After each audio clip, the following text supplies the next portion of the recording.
Hello guys, welcome back to my YouTube channel the social teacher. Last videos में हमने class 10th chemistry और biology के important questions plus previous year questions को discuss किया था।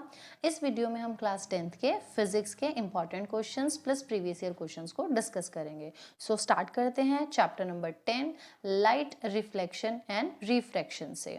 Question number 1 is, what will be the focal length of a convex mirror whose radius of curvature is 60 centimeter?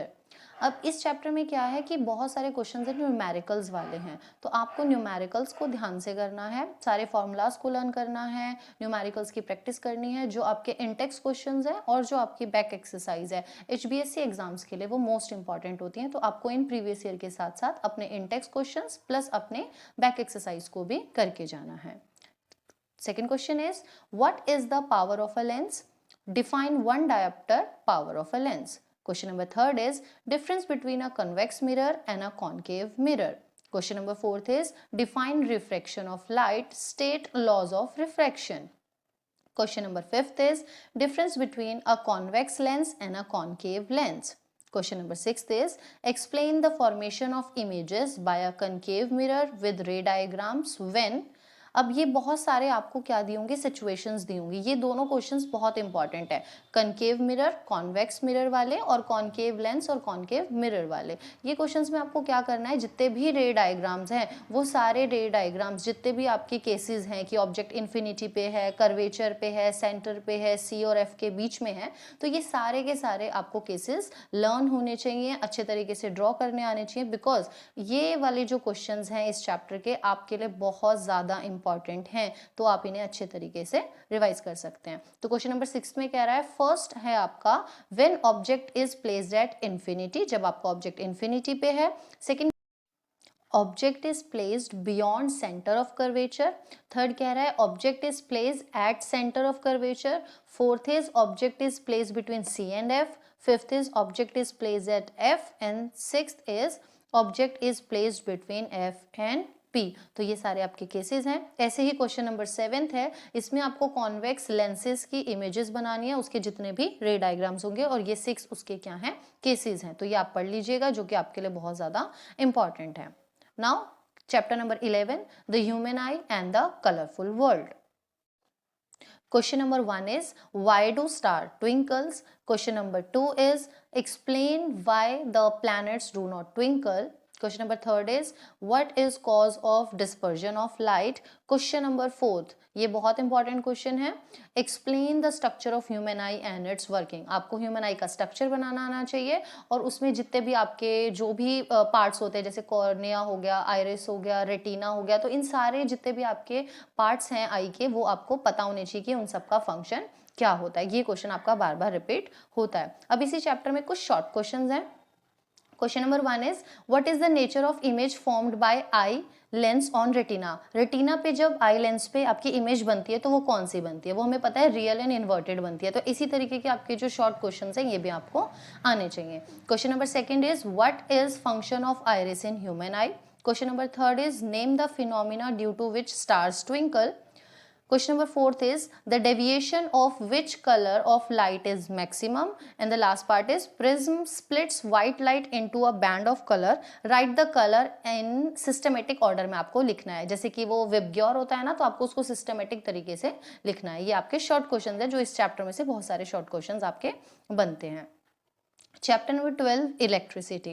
Question number 1 is, on what factor does the resistance of a conductor depend? ये question जो आपके वो 4 factors होते हैं, nature of material, area of cross section, तो ये जितने भी आपके क्वेश्चंस हैं, ये वाला जो क्वेश्चन है बहुत ज़्यादा इंपॉर्टेंट है उसमें। क्वेश्चन नंबर 2 आपका बोल रहा है, एक्सप्लेन द फॉलोइंग। इसके 2 पार्ट्स हैं। First is, why are the conductors of electric heating device such as bread toaster and electric iron made of an alloy rather than a pure metal? B is, how does the resistance of a wire vary with its area of cross section? Question number third is, a current of 0.5 ampere is drawn by a filament of an electric bulb for 5 minutes. Find the amount of electric charge that flows through the circuit. Question number fourth is, the potential difference between the terminals of an electric heater is 80 volt. When it draws a current of 5 ampere from the source, what current will the heater draw if the potential difference is increased to 160 volt? Question number 5 is, an electric refrigerator rated 400 watt is operated 10 hours per day. What is the cost of the energy to operate it for 30 days at rupees 4 per kilowatt hour? Question number 6 is, how can three resistors of resistance 2 ohm, 3 ohm and 6 ohm be connected to a given total resistance of 1 ohm? ये वाला question भी important है, बार बार आ जाता है. Question number 7 is, an electric motor takes 5 ampere from 220 volt line. Determine the power of the motor and energy consumed in 2 hours. Question number 8 is, 125 joule of heat is produced each second in 6 ohm resistance. Find the potential difference across the resistor. Question number 9 is, an electric lamp of resistor 20 ohm and a resistor of resistance 8 ohm are connected in series to a 8 volt battery. Calculate करना है total resistance of the circuit and electric current flowing through the circuit. Chapter number 13 is magnetic effects of electric current. Question number 1 is, list the properties of magnetic lines of force. Question number 2 is, draw magnetic field lines around a bar magnet. Question number 3, ये बहुत important question है, ये बार बार repeat होता है 2018, 19, 21 और इससे पहले years में भी ये आया है. What do you understand by solenoid? Draw a diagram to show magnetic fields due to a current in a solenoid. Also throw light on the use of solenoid. Question number 4 is, how can the magnetic field strength of a current carrying solenoid be increased? Question number 5 is, what do you mean by electromagnetic induction? Explain the use of Fleming's right hand rule in finding the direction of current induced in the conductor. Question number 6 is, how does a solenoid behave like a magnet? Can you determine the north and south poles of a current carrying solenoid with the help of a bar magnet? Question number 7 is, draw a label diagram of an electric motor. Explain its principle and working. What is the function of a split rings in an electric motor? अब इस question को आप देखिए 2012, 13, 14, 15, 16, 17, 18, 19, 21 में ये आया है, तो अब 22 में भी आएगा. तो ये मोस्ट इंपॉर्टेंट क्वेश्चन है, इसे आप ज़रूर कीजिएगा. इसका जो डायग्राम है वो भी आपको ड्रॉ करना है अच्छे से.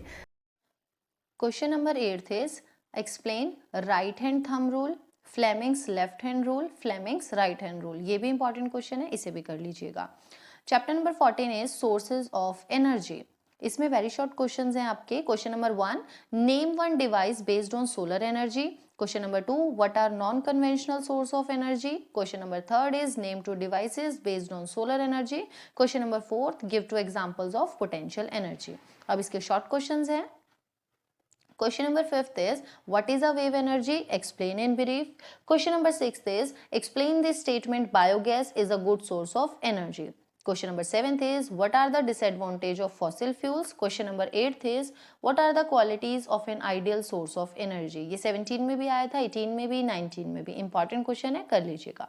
Question number 9 is, and the last question of this chapter is, what are the limitations of extracting energy from wind, waves and tide?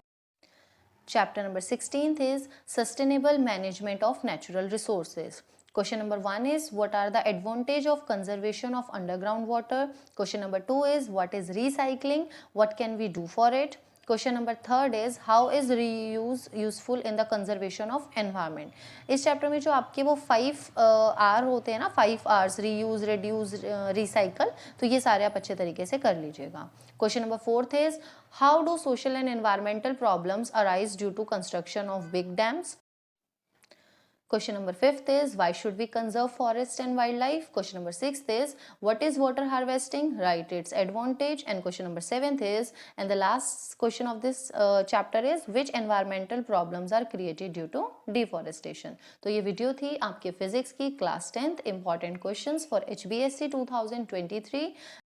इससे पहले हमने केमिस्ट्री और बायोलॉजी के इंपॉर्टेंट क्वेश्चंस डिस्कस किए थे। इस वीडियो में हमने फिजिक्स के इंपॉर्टेंट क्वेश्चंस डिस्कस किए हैं और इन सभी वीडियोस का जो लिंक है, पीडीएफ है, वो आपको डिस्क्रिप्शन या कमेंट बॉक्स में मिल जाएगा। अगर आपको वीडियो पसंद आई हो तो लाइक कीजिए and please subscribe to my channel. Thank you.